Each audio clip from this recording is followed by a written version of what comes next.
está aberta, Senhor, não sou digno, mas vim te adorar. Entra, a porta está aberta, quero que comigo venha cear.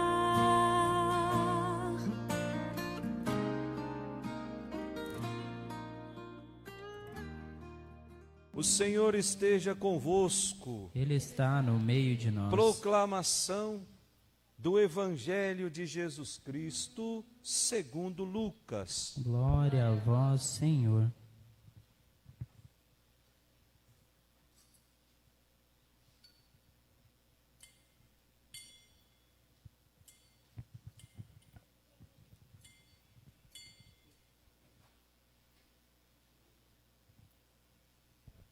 Naquele tempo, Jesus levou consigo Pedro, João e Tiago e subiu a montanha para rezar. Enquanto rezava, seu rosto mudou de aparência e sua roupa ficou muito branca e brilhante. Eis que 2 homens estavam conversando com Jesus. Eram Moisés e Elias. Eles apareceram revestidos de glória e conversavam sobre a morte que Jesus iria sofrer em Jerusalém. Pedro e os companheiros estavam com muito sono. Ao despertarem, viram a glória de Jesus e os 2 homens que estavam com ele. E quando estes homens se iam afastando, Pedro disse a Jesus: Mestre, é bom estarmos aqui. Vamos fazer 3 tendas, uma para ti, outra para Moisés e outra para Elias. Pedro não sabia o que estava dizendo. Ele estava ainda falando quando apareceu uma nuvem que os cobriu com sua sombra. Os discípulos ficaram com medo ao entrarem dentro da nuvem. Da nuvem, porém, saiu uma voz que dizia: Este é o meu filho amado, o escolhido, escutai o que ele diz. Enquanto a voz ressoava, Jesus encontrou-se sozinho. Os discípulos ficaram calados e naqueles dias não contaram a ninguém nada do que tinham visto. Palavra da salvação. Glória a vós.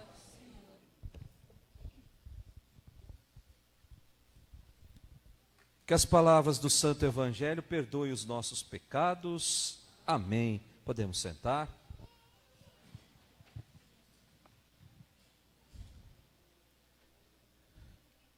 Bom, um domingo sim, um domingo não, eu vou ter que atrasar um pouquinho, né? Hoje 15 minutos, mas no próximo domingo, no horário certo, porque eu estou celebrando lá no estádio do Palmeiras, um domingo sim e um domingo não. E tinha gente daqui lá hoje, viu? Tinha uns 3 casais daqui da missa que estavam lá hoje. Mas tudo bem, a gente vai adaptando o horário. Nós estamos vivendo o tempo da Quaresma. E esse tempo da Quaresma, ele tem uma marca toda especial, que começou, e tem uma frase que deve nos acompanhar ao longo de todo esse tempo da Quaresma. Essa frase foi dita na quarta-feira de cinzas, quando o padre colocou um punhado de cinza em cima da nossa cabeça. E qual foi a frase que o padre disse? Convertei-vos e crede no Evangelho. Converter não é essa fuleiragem que aparece por aí, dizendo que agora eu sou um convertido, agora eu frequento tal igreja.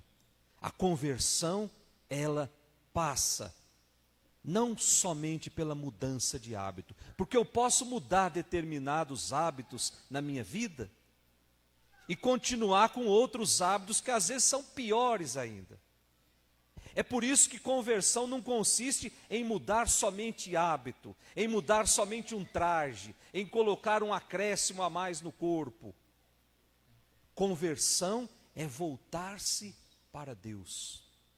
Conversão é pedir que Deus habite o meu coração por inteiro, não só um pedaço.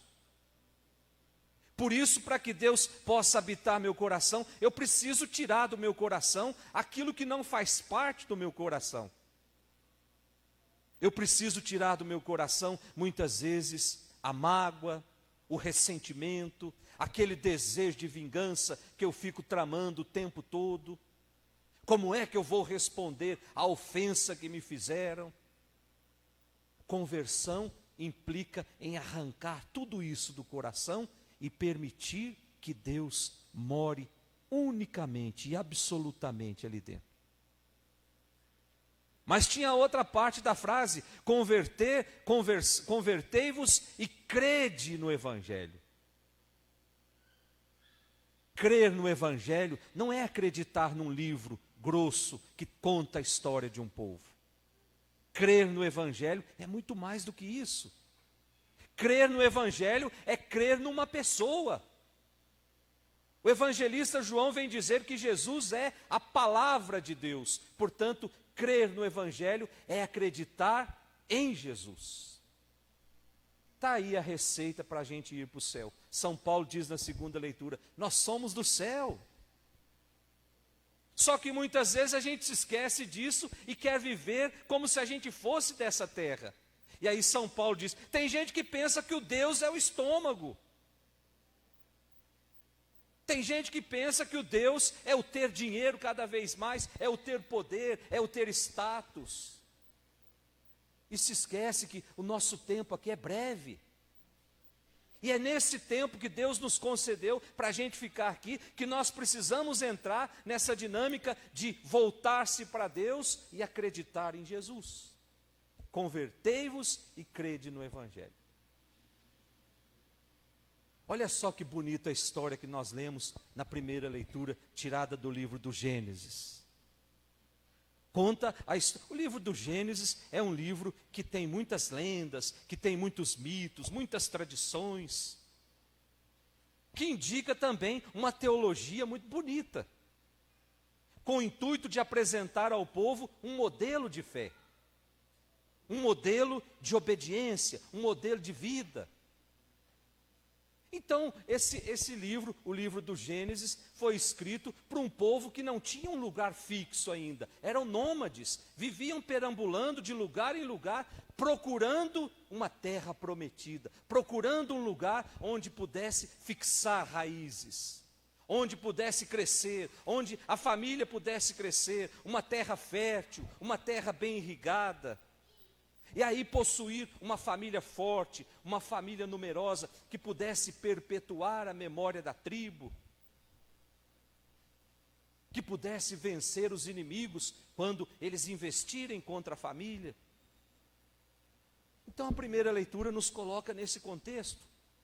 Só que um pouquinho antes dessa primeira leitura, lá no livro do Gênesis, o capítulo 15, versículos 2 e 5, Abraão percebe que ele está chegando no final da vida. E está chegando no final da vida sem uma descendência, sem ter um filho. E isso, tanto para o homem quanto para a mulher, era uma desonra. Não ter um herdeiro era algo que contrariava todas as convenções. Tanto é verdade que existia um documento de 1500 anos antes de Cristo, que estipulava assim: quando o homem estivesse chegando no final da sua vida, se ele não tivesse um herdeiro, então ele precisaria adotar um escravo, para que esse escravo pudesse lhe dar uma sepultura digna. E Abraão estava nessa condição. Então Deus, aí vai se queixar com Deus.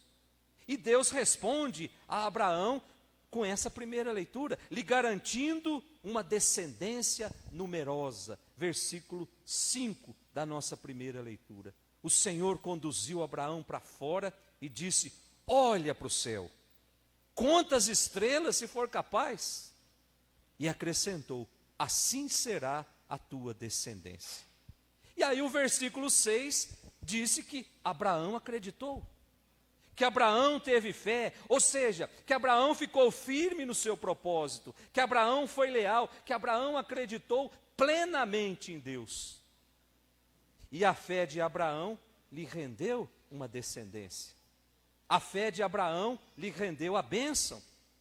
E para que não ficasse nenhuma dúvida sobre este pacto de Deus com Abraão, nós temos esse ritual misterioso que nós lemos na primeira leitura, em que ele corta os animais ao meio, em que ele coloca em cima de uma mesa, e aquele fogo vem passando por entre aquelas partes dos animais.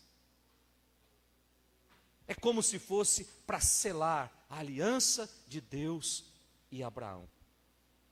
Então, diante dessa primeira leitura, meus irmãos, nós também somos convidados a construir a nossa existência.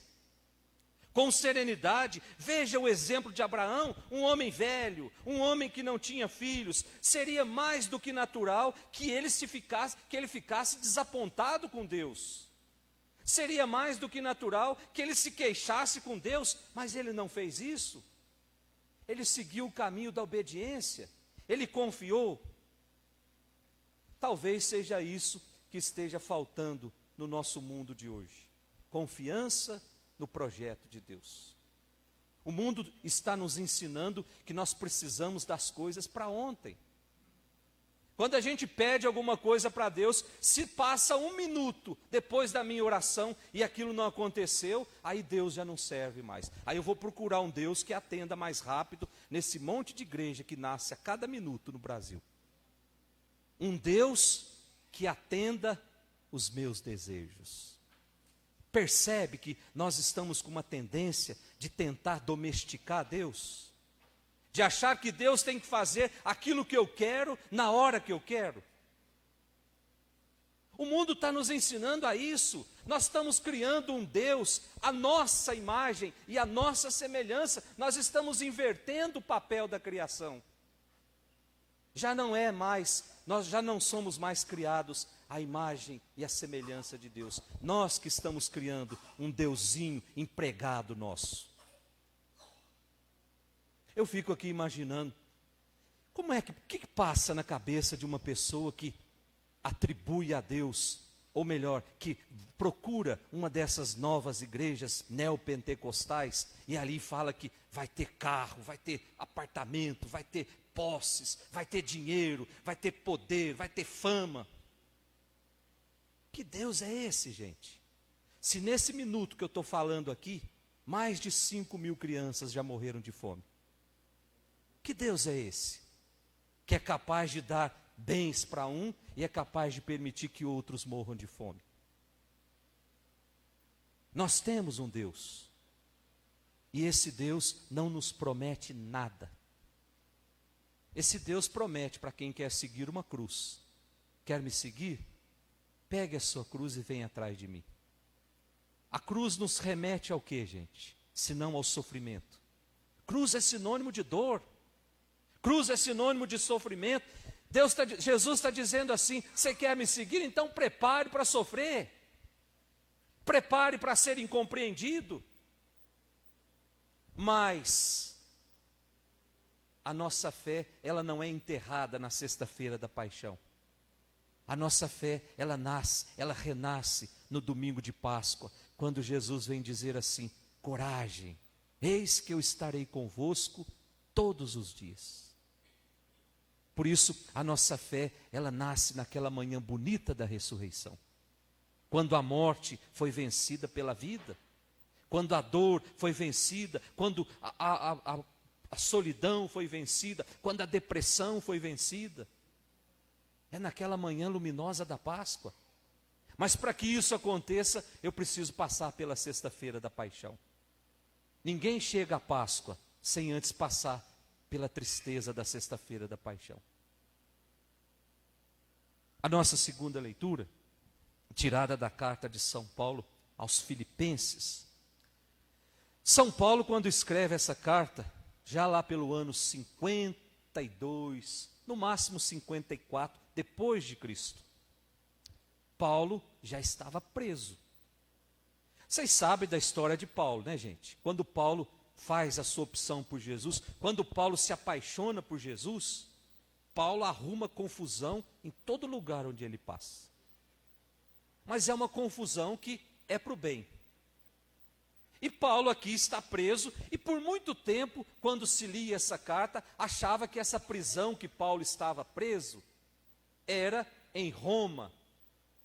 Só que, devido à facilidade da comunicação de Paulo com as comunidades, essa prisão foi identificada como sendo em Éfeso, que era a capital da Ásia, que era a maior cidade do império, o lugar mais próximo. E a prisão de Paulo em Éfeso o leva a pensar que ele vai sair de lá sem vida. Por isso essa insistência em escrever. Lá no livro dos Atos dos Apóstolos, é que ninguém trouxe caneta, mas quem está nos acompanhando pode anotar. No livro dos Atos dos Apóstolos, o capítulo 12, versículos de 23 até o 40, fala de um grande problema que Paulo teve em Éfeso. E esse problema resultou na prisão de Paulo. Que problema foi esse? Éfeso era a capital da Ásia. No centro da cidade de Éfeso, existia um templo dedicado a uma deusa chamada Ártemis. E todo o comércio de Éfeso girava para o culto a essa deusa. Tudo se precisava comprar no comércio para oferecer a essa deusa. E de repente, Paulo vem falar de Jesus Cristo. E muitos se apaixonam por Jesus. E aí começam a deixar de lado o culto a essa deusa pagã. E isso mexeu no comércio, não se vendia como antes. Aí os comerciantes, eles se juntam e prendem Paulo por ser um agitador do povo. Então a passagem de Paulo pela prisão em Éfeso foi muito tensa. Não é à toa que ele se vê num dilema de vida e de morte. E o discurso dele é de quem se conforma com uma possível execução. No capítulo 1 dos Filipenses, versículos 20 e 21, ele fala assim, Cristo será engrandecido em mim, quer pela vida, quer pela morte, porque para mim viver é Cristo e morrer é lucro. O que ele está querendo dizer com essa frase? Está querendo dizer que se ele viver um pouco mais, vai ser para Cristo. Ele vai continuar falando de Cristo. E se ele morrer naquele momento, vai ser lucro, porque ele tem certeza que cumpriu a sua missão e vai estar junto com Cristo. E aí nós temos o texto de hoje, em que ele aproveita esse discurso para fazer um alerta para a comunidade. É que alguns judeus ortodoxos acreditavam, dentro da comunidade dos filipenses, que a salvação, ela não se dava só pela opção a Jesus, mas era preciso um algo a mais. Então Paulo, sendo também judeu, mostra que não é bem assim. Mostra que a salvação, ela se dá pela minha opção a Cristo. Cristo é o parâmetro absoluto da nossa vida. Então, quando ele diz assim, sede meus imitadores, versículo 17, ele está alertando aos filipenses para que não se deixem levar pela observância da lei, como se a observância da lei fosse sinônimo de salvação, ou que se completasse algo à cruz de Cristo. Então, a comunidade tem diante de si dois exemplos. Uma, a de Paulo, outra, a dos judeus ortodoxos. E isso acontece até hoje, gente. Nós temos vários modelos de seguimento a Jesus, mas só um é o autêntico. Aquele que, na caminhada do dia a dia, eu luto contra as coisas do mal. Aquele que na caminhada do dia a dia, eu insisto em colocar Jesus no centro da minha vida.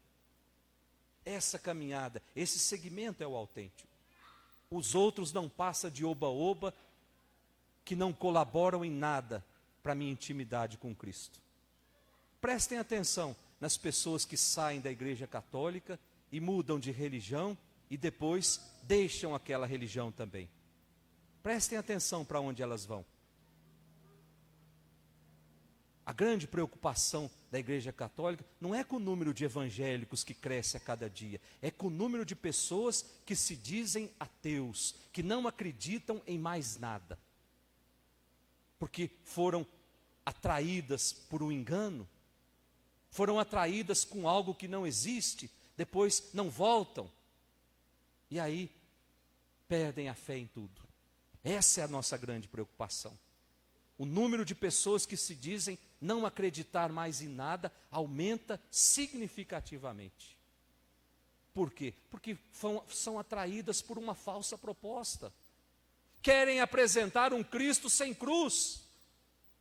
Quem procura Cristo sem cruz, acha cruz sem Cristo.